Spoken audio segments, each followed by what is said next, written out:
నెలకి 50,000 నుండి 60,000 ఆదాయం రన్ టైలర్ యాప్లో ఆర్డర్ కంప్లీట్ చేసి పేమెంట్ పొందండి.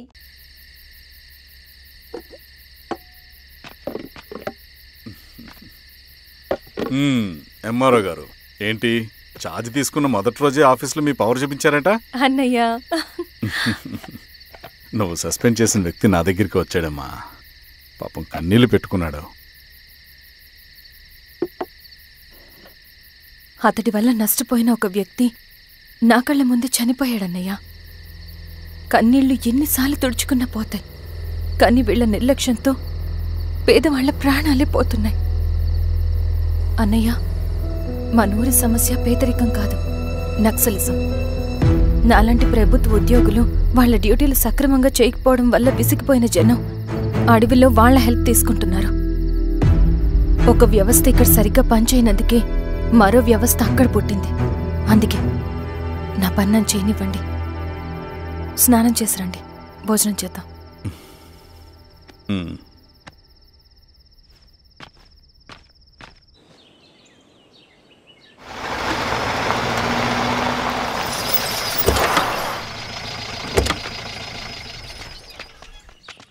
నమస్కారం అమ్మా. నమస్తే. ఇలా రండి. మీ ఊరు నుంచి కొందరు ఎంఆర్ఓ ఆఫీస్లో అప్లికేషన్స్ ఇచ్చారు. తను వాళ్ళ పేర్లు చెప్తారు, వాళ్ళని పిలవండి. అలాగే మేడం. వెళ్ళండి. Madam, coffee. నువ్వెప్పుడు వచ్చావు రవి? మీరు గంటకోసారి కాఫీ కావాలంటారు కదా, మాటి మాటికి వెళ్ళి రావడం ఎందుకని వచ్చేసా.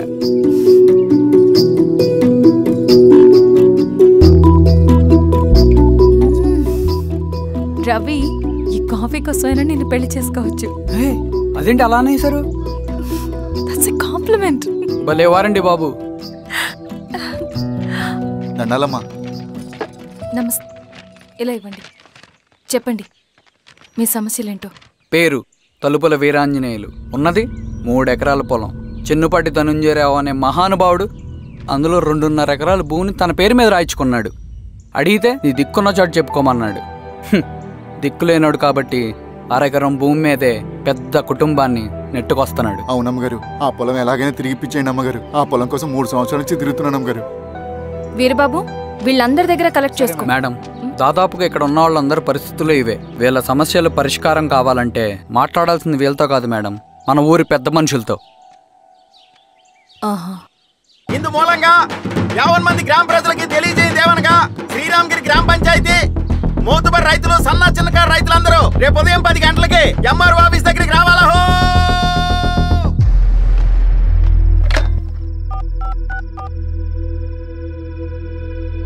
హలో, ఎవరు? నమస్తే బాబాయ్, నేను ఈశ్వర్ రెడ్డి. ఎలా ఉన్నావు? బాగున్నా. చెప్పు బాబాయ్, శిరీష్ ఎంఆర్ ఆఫీస్లో భూ సమస్యల గురించి రేపు మీటింగ్ ఏర్పాటు చేసింది. ఈ విషయం మన వాళ్ళంతా ఎలా తీసుకుంటారో అర్థం కావట్లేదు. అందుకనే మీకు ఫోన్ చేశాను. శిరీష్ చెప్పింది చేయండి, అదే మనకి కలిసి వస్తుంది. సరే బాబాయ్, ఉంటాను.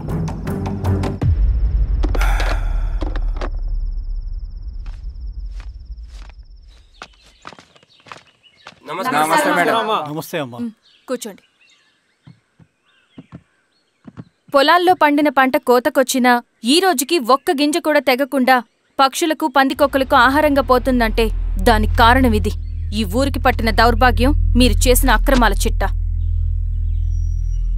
కడుపు మంటతో ఉన్నవాళ్లు మీరు చెప్పిన కూలీకొచ్చి ఎందుకు పనిచేస్తారు? దౌర్జన్యాలు చేసి దిక్కున్న చోటు చెప్పుకోమన్నారు. ఇప్పుడు అడవే వాళ్ళకి దిక్కైంది.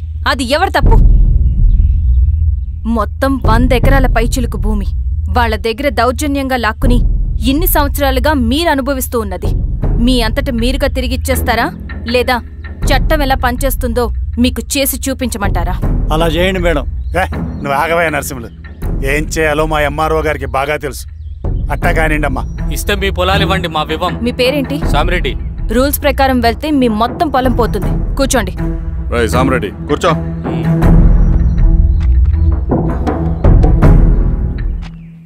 ఏమ్మా, సంతోషమేగా? మరీ నువ్వు అనుకున్నంత చెడ్డవాళ్ళేం కదమ్మా మనోళ్ళు.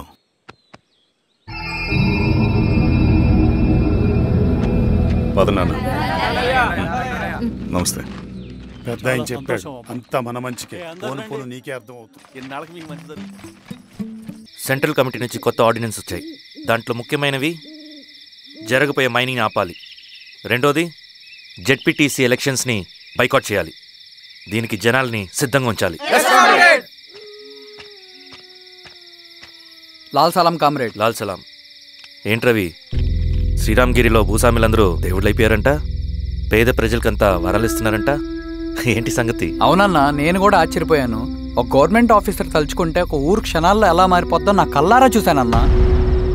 అది కాదన్నా, అంటే నా ఉద్దేశం వాళ్ళు ఏం చేసినా దానికి ఒక స్ట్రాటజీ ఉంటుంది. శిరీష వాళ్ళ వర్గానికి చెందిన అమ్మాయి. ఆ అమ్మాయికి ఎంత పాపులారిటీ వస్తే వాళ్ళకంత మంచిది. ఎందుకంటే వాళ్ళ అన్నయ్య ఈశ్వర్ రెడ్డి రాబోయే జెడ్పీటీసీ ఎలక్షన్స్లో చైర్మన్గా పోటీ చేయబోతున్నాడు. ఈ అభిమానం మొత్తం వాళ్ళు ఓట్ బ్యాంక్గా మార్చుకోపోతున్నారు. అంటే అన్నా, శిరీష అయినా ఎవరైనా ఒకే తాను ముక్కలే. అధికారమే వాళ్ళ అవసరం తీరుస్తుంది. వీళ్ళందరూ అధికారం కోసం ప్రయత్నం చేసేది వాళ్ళ ఉనికిని కాపాడుకోవటం కోసమే. రేపే నామినేషన్ వేస్తున్నారు.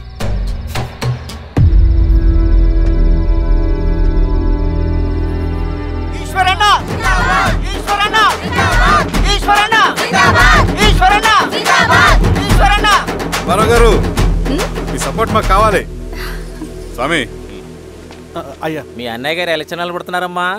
అవును. అయితే మా ఓట్లని మీ అన్నయ్య గారికేనమ్మా. వాళ్ళు ఏం చేసినా దానికి ఒక స్ట్రాటజీ ఉంటుంది. అమ్మాయి గారు, సంజీవ్ రెడ్డి గారు వస్తున్నారంట. మధ్యాహ్నం భోజనానికి అన్నయ్య గారు ఇంటికి వచ్చి ఉన్నారమ్మా. అవునా? సరే సరే. రవి, నువ్వు కూడా నాతో వచ్చి. అది రవి, ఇక్కడ నాకు ఫ్రెండ్స్ అంటూ ఎవరు లేరు. నాకు తెలిసిన వాడివి నువ్వు ఒక్కడివే. I'm feeling alone. అందుకే, అర్థమైందా? సరే.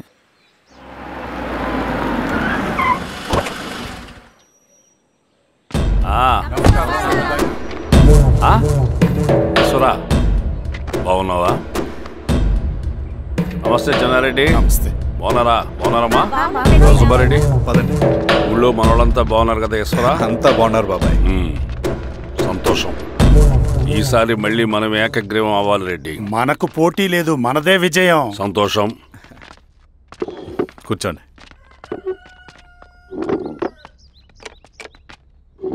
మీరందరూ లోపలికి వెళ్ళి భోంచేయండి. అలాగే అన్న. ఆ రైతు కూలి సమస్యలు ఎంతవరకు వచ్చినాయి? మాట్లాడుతున్నాం బాబాయ్, దాని గురించి మీరేం వరి అవ్వట్లేదు. నమస్కారం. రండి రండి. ఎంఆర్ఓ శిరీషారెడ్డి గారు. శిరీష రెడ్డా? శిరీష అనే పిలవచ్చుగా. అమ్మమ్మ, పులికి పంచాలాగా, సింహానికి చూలాగా అది మన ఐడెంటిటీ. అది అట్లాగే ఉండాలి. సరే బాబాయ్, నేను ఫ్రెష్ అయ్యేస్తాను, మీరు కానివ్వండి. అయినా ఈ కాలం చదువుకున్న ఆడపిల్లలతో మాట్లాడటం చాలా కష్టం. చుట్టుపక్కల శిరీషకున్న ఇమేజ్ మనకి చాలా మంచి అయింది ఈశ్వరా. నేను అడగకముందే పార్టీ హైకమాండ్ సర్వే చేయించి నీకే ఫేవర్గా ఉండడం వల్ల టికెట్ ఇచ్చింది.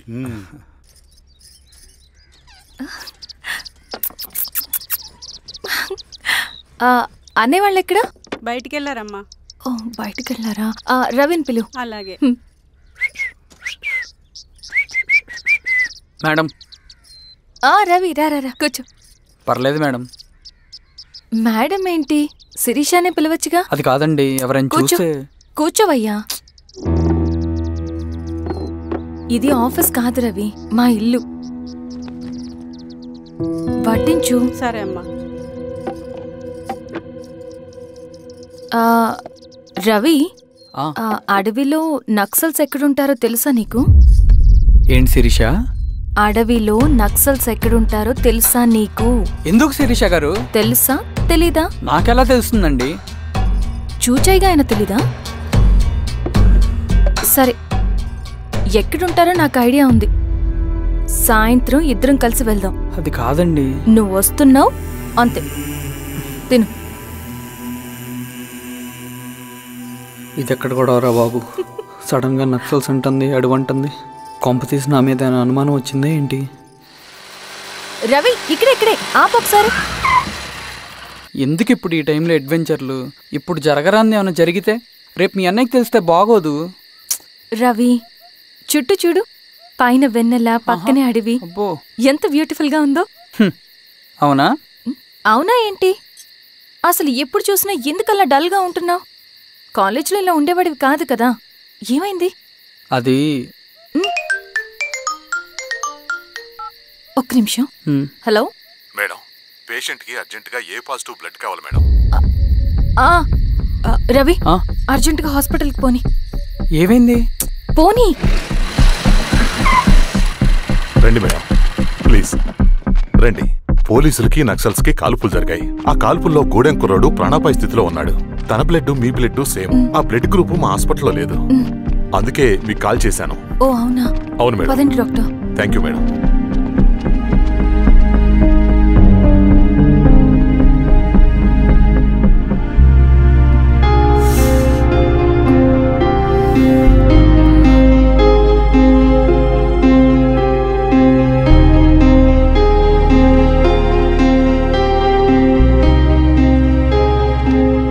Thank you madam.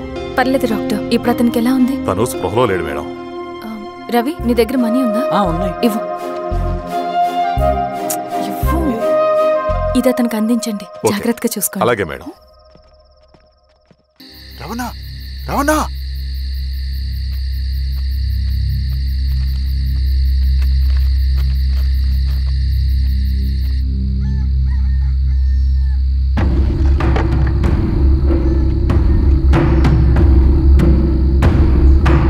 బాబాయ్ బాబాయ్ ఏంట్లో ఈ టైంలో వచ్చావు?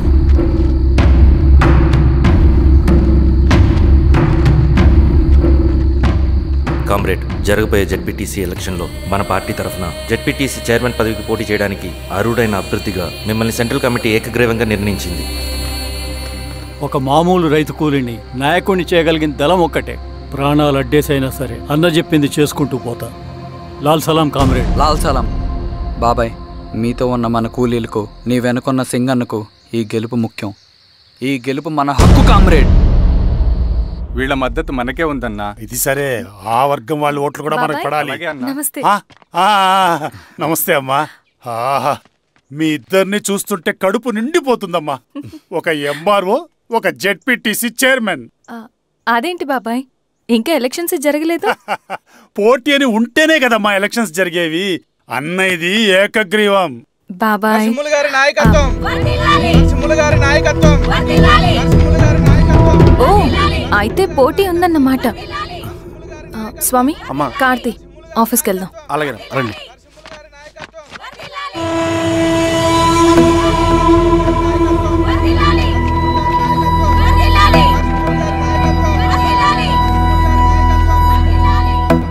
నమస్తే. మొన్నటి వరకు కూడా కూలీ రేట్ల విషయంలో కొంచెం ఆట విడుపుగా ఉందామని అనుకున్నాం. ఇప్పుడు ఆ అవసరం లేదు. ఎందుకంటే చట్టసభల్లో మీతో పాటు కూర్చునే అవకాశం మాకు వచ్చింది. అంబేద్కర్ కలలు ఇప్పుడు నిజమవుతాయి. పదండ్రా.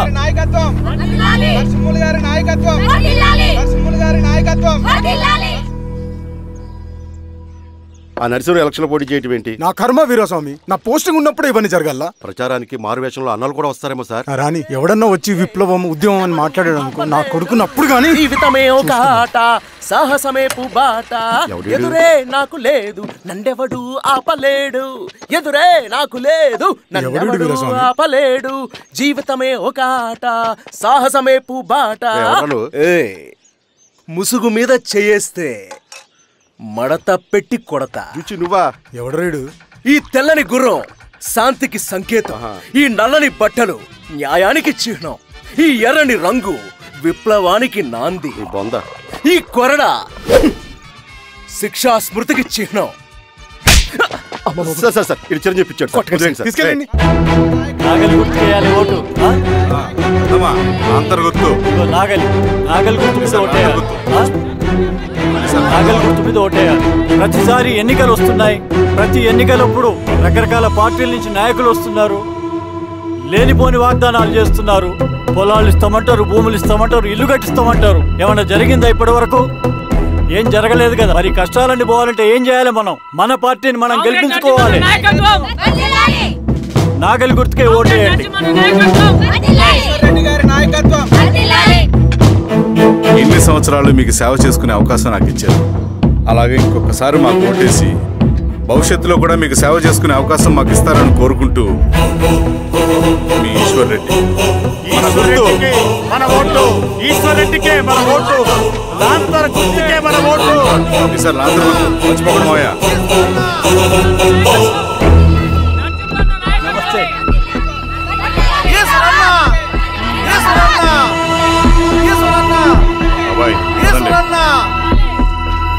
అమ్మా గుర్తుంది కదా, లాంతర్ గుర్తు. అలాగే. కూలీ రేట్లు పెంచమంటే పెంచడం, ఎలక్షన్లో డబ్బులు మాత్రం మంచుతారు. ఏ మనుషులో.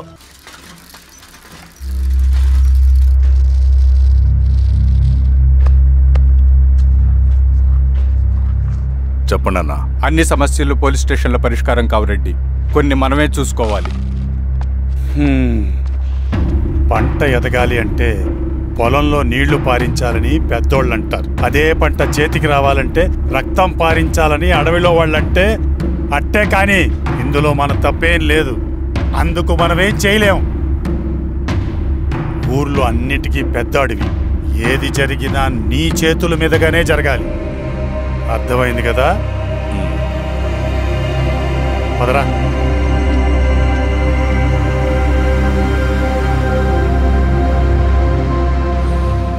బియ్యంలో రాళ్ళున్నాయి, ఏరేయాలి.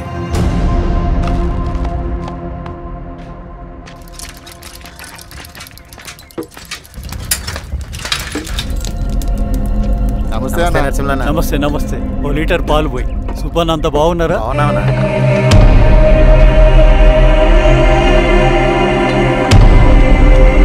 వెళ్ళొస్తాను. వస్తాను.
ఏం దెబ్బ కొట్టావు బారెడ్డి, ఒక దెబ్బకు 2 పిట్టలు.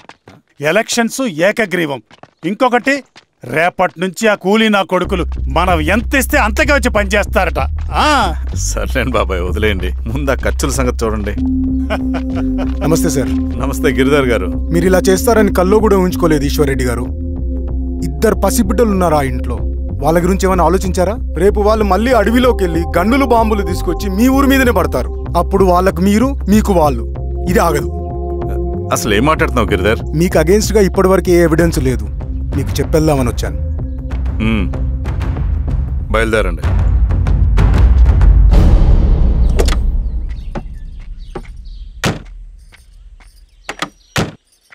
రవి,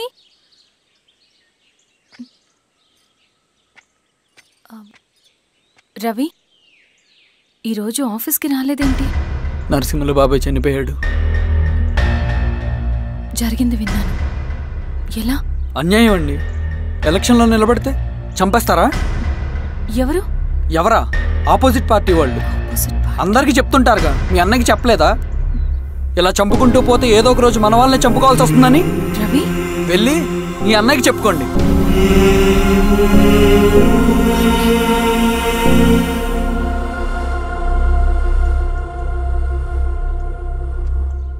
అన్నయ్య, నీతో మాట్లాడాలి. ఏంటమ్మా? ఎందుకు ఇలా చేసావన్నయ్య? ఊరంతా సరే, నువ్వు కూడా నన్ను తప్పడుతున్నావమ్మా. ఇందులో తప్పు పట్టడానికి ఏముందన్నయ్య? నిన్న నా కళ్ళతోనే చూశాను. స్వామి, కారా దానికి కదా.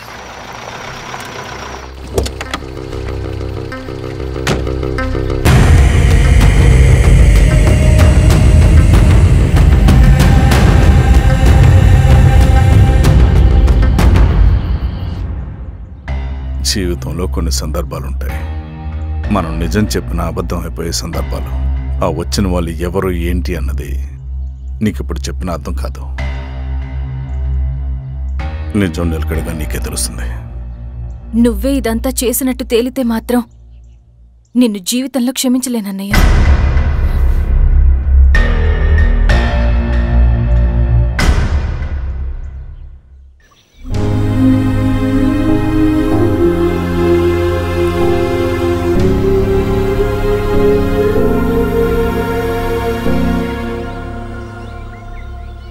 కామ్రేడ్ నరసింహన్న అమరే! కామ్రేడ్ నరసింహన్న అమరే! కామ్రేడ్ నరసింహన్న అమరే!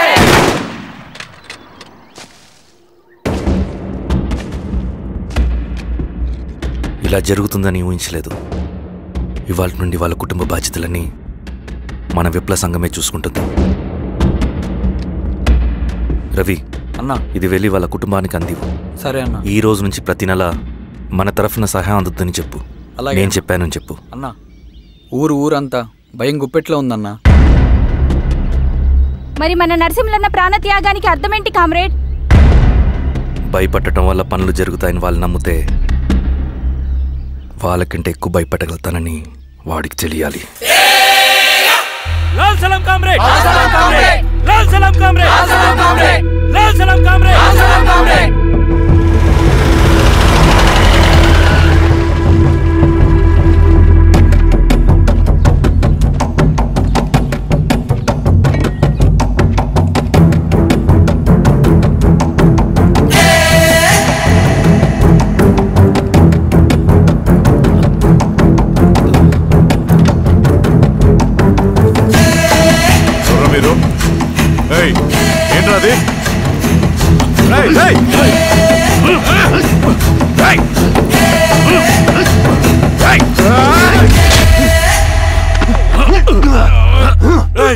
ఎవరు మీరు? ఏం కావాలి?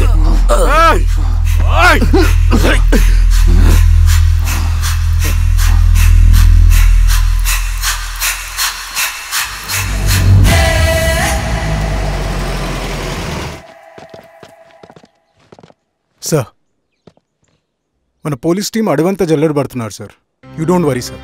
చూడు ఇన్స్పెక్టర్, సాయంత్రంలో పేశ్వరయ్య ఇంట్లో ఉండాలా. వాడికి ఏమైనా అయితే మీ డిపార్ట్మెంట్లో ఏ ఒక్కడిని విడిచిపెట్టను నేను. అమ్మా, వాణ్ణి కలవటానికి వచ్చాను నేను. ఇంతలో ఇలా జరిగిపోయింది. నువ్వు ధైర్యంగా ఉండమ్మా. సార్, ఈ కంప్లైంట్ మేడం సైన్. ఇదిగో, దీని మీద సంతకం పెట్టమ్మా.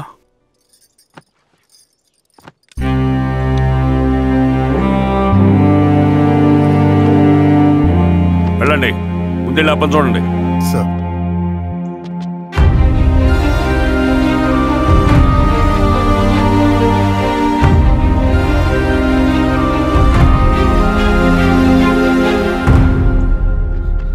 అయ్యా అయ్యా అయ్యా, మన పొలంలో అయ్యా. ఏమైందిరా? ఈశ్వర్య శవం శవం శవం. చెన్నారెడ్డి,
వీరాజా మీరు క్లియర్ చేయి.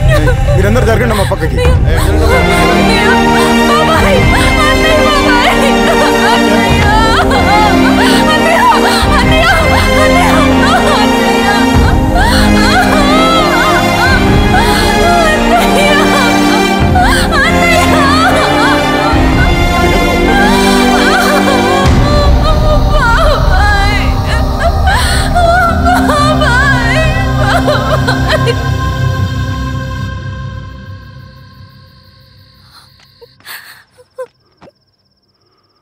ఊరుకో అమ్మా, ఊరుకో. నలుగురికి మంచి చేయాలన్నది మీ అన్నయ్య కళ. అలాంటి వాడిని పొట్టను పెట్టుకున్నారు. ఆ కళ మధ్యలోనే ఆగిపోకూడదమ్మా. ఇందులో సంతకం పెట్టు. బాబాయ్, మీ అన్నయ్య ఆత్మ శాంతించాలంటే నువ్వు ఈ పని చేయక తప్పదమ్మా.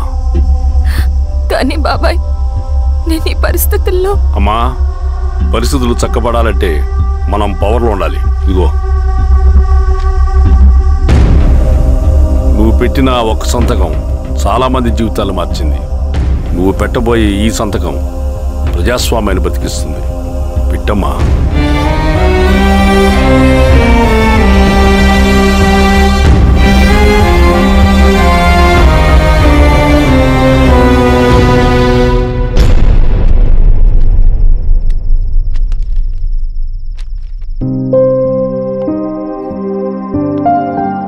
వెళ్ళొస్తాను.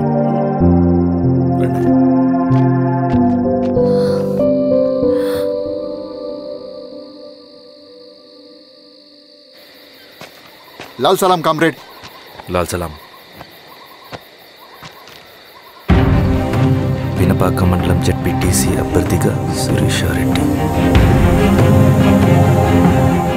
రవిని పిలిపించు. లాల్ సలాం కామ్రేడ్. లాల్ సలాం. ఎంఆర్ఓ శిరీష ఈ ఎలక్షన్ నుంచి తప్పుకోవాలి. ఏం చేయమంటావు అన్నా? శిరీషాని ప్రజాకోర్టులో హాజరుపరచాలి. అది నువ్వే చేయాలి. అన్నా, ఎక్కడికి పోతున్నాం మనం? సమసమాజ స్థాపన వైపుకు. బలహీనుని బానిసగా మార్చి దోచుకోవాలనుకునే బలవంతుడి గుండెలు చీల్చే వైపుకు. అభయం ఇచ్చే ఎర్ర జెండా నీడ వైపుకు. రవి, అందుకే ఎలక్షన్ జరగకూడదు. గెలిస్తే మనమే గెలవాలి. డబ్బు, కులం, రాజకీయ కండబలం, సానుభూతి ఓట్లు కానీ గెలవకూడదు. ఈశ్వర్రెడ్డి హత్య జరిగింది కాబట్టి ఈసారి శిరీషకి హై సెక్యూరిటీ ఉంటుంది. జాగ్రత్తగా డీల్ చేయి.